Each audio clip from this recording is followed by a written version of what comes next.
بہت سے نیک مسلمانوں کو میں نے دیکھا ہے جمعے کے بعد سے عصر تک بیٹھے رہتے ہیں مسجد کے اندر اللہ کی یاد میں. تو یہ نہیں ہے کہ حکم ہے وہ حکم کی خلاف ورزی کر رہا، نہیں. ہاں جا سکتے ہو، اگر جاؤ، تمہارا کاروبار ہے، تمہاری دکان ہے، کوئی تمہارا دفتر ہے، اس میں جانا ہے جاؤ. فانتشروا فی الارض وابتغوا من فضل اللہ، اللہ کا فضل تلاش کرو. اب یہاں یہ بہت اہم مقام ہے کہ مراد ہے رزق، لیکن رزق کو اللہ کا فضل قرار دیا جا رہا ہے.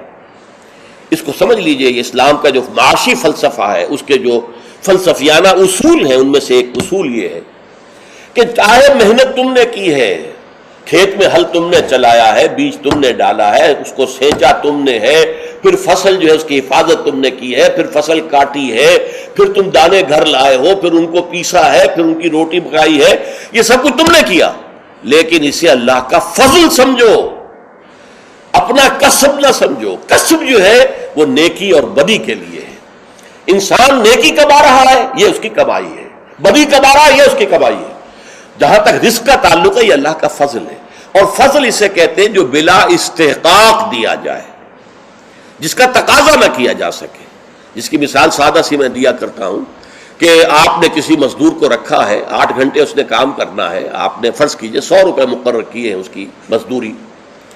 دن بھر آپ نے دیکھا کہ ایک مزدور بڑی محنت سے کام کرتا، دل لگا کے کام کیا اس نے، چاہے کوئی دیکھ رہا ہو چاہے نہ دیکھ رہا ہو. ایک تو ہوتے ہیں وہ کوئی دیکھ رہا ہے تو کام میں لگ گئے، کوئی نہیں دیکھ رہا ہے تو بیٹھ گئے. نہیں، اس نے بڑی جی لگا کے کام کیا ہے. تو شام کو آپ اسے 100 روپے بھی دیتے ہیں، 10 روپے اور دیتے ہیں.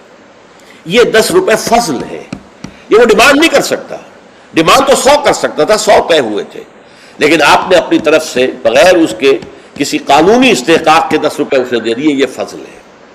اسی طریقے سے رزق جو بھی انسان کو ملتا ہے وہ فضل ہے اللہ کا، اسے اپنا کسب نہ سمجھو. جب تم سمجھو گے یہ اللہ کا فضل ہے تو پھر دیکھو گے اللہ اس کو کس طور سے خرچ کرنا چاہتا ہے، کروانا چاہتا ہے مجھ سے، کس کس کے حقوق اللہ نے اس میں رکھے ہیں. تو فَوَابْتَغُوا مِن فَضْلِ اللَّهِ وَاذْكُرُوا اللَّهَ كَثِيرًا، لیکن اس میں بھی اللہ کو کثرت کے ساتھ یاد کرو. یہ نہ ہو کہ مسجد میں تو اللہ کا ذکر ہوا، باہر نکل گیا تو بھول گئے، نہیں، بلکہ یہ کہ جو کام کر رہے ہو اس میں کام میں تمہارے ہاتھ مصروف ہو اور دل تمہارا جو ہے وہ اللہ کے ساتھ لگا ہوا ہو. جسے آپ کہتے ہیں پنجابی میں ہتھ کارول دل یارول. یہ ہے ذکر کثیر. اور ذکر کثیر کا سب سے بڑا ذریعہ کیا ہے کہ جو مسنون دعائیں ہیں حضور صلی اللہ علیہ وسلم سے، رات کو سونے لگے ہیں تو دعا ہے، صبح اٹھے ہیں تو دعا ہے، بیت الخلاء میں داخل ہو رہے ہیں تو دعا ہے، باہر نکلے ہیں تو دعا ہے. ظاہر بات ہے کوئی ایکسٹرا ٹائم تو آپ کا نہیں لگ رہا، وہ کام کر رہے ہیں آپ، لیکن ہر کام کے شیشہ دیکھا ہے، آئینہ دعا ہے، کپڑے بدلے ہیں دعا ہے، گھر سے نکلے ہیں مسجد کے لیے دعا ہے، مسجد میں داخل ہوئے تو دعا ہے، مسجد کے اندر تو ذکر ہے ہی ہے سارا، باہر نکلے ہیں تو دعا ہے، بازار میں داخل ہو رہے ہیں تو دعا ہے، بازار سے واپس آ رہے ہیں تو دعا، ہر کام کے لیے دعا ہے. یہ دعا جو ہے یہ ذکر کثیر کا سب سے بڑا طریقہ ہے، ذریعہ ہے. اور اس کے اندر دوہری ہے بات کہ ایک تو آپ کا اللہ سے تعلق قائم ہو گیا کہ آپ نے دعا اللہ سے کی ہے، ایک آپ کا تعلق حضور کے ساتھ قائم ہو گیا کہ آپ نے الفاظ وہ استعمال کیے جو حضور کے الفاظ ہیں. تو گویا کہ دو نسبتیں تازہ ہو گئیں جب بھی آپ نے ایک مسنون دعا پڑھی ہے. تو دعا ادعیاء مسنونہ جو ہے در حقیقت وہ دوام ذکر کا سب سے بڑا ذریعہ ہے.